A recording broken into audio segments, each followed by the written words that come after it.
This morning, new video of the man investigators believe is behind the murders of 13-year-old Abby Williams and 14-year-old Libby German. So after I left Delphi, Indiana State Police finally decided to release a little bit more information. We are releasing additional portions of the audio recording.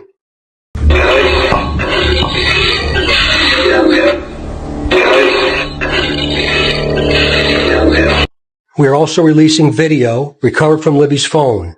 The video shows a suspect walking on the bridge. Watch the person's mannerisms as they walk. Do you recognize the mannerisms as being someone that you might know? We also believe this person is from Delphi, and we have concluded the first sketch released will become secondary as of today. The result of the new information leads us to believe this sketch is the person responsible for the murders of these two little girls. So after 2 years, law enforcement has finally released a small portion of the video and then one word on the audio.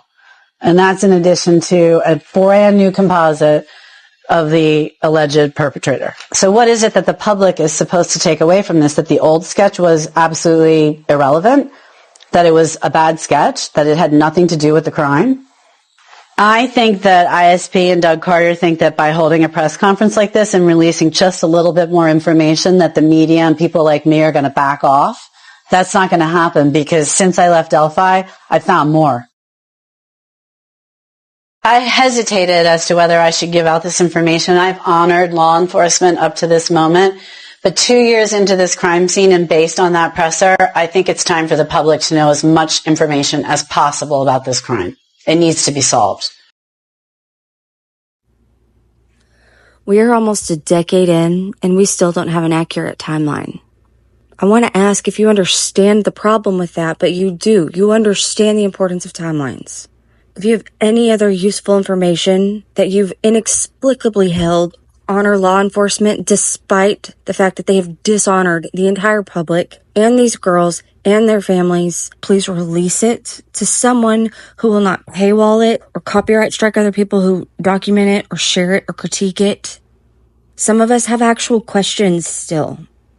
Some of us are trying to bring as much information out as possible, to source it properly, to have the information, put it in a place where anybody can access it and use it. I can't speak to other people, but the whole reason I'm doing it is because I'm hoping it will become useful when all of the information is put together. Instead of this bits and pieces, this theory versus that one, there's probably some useful information across all of it.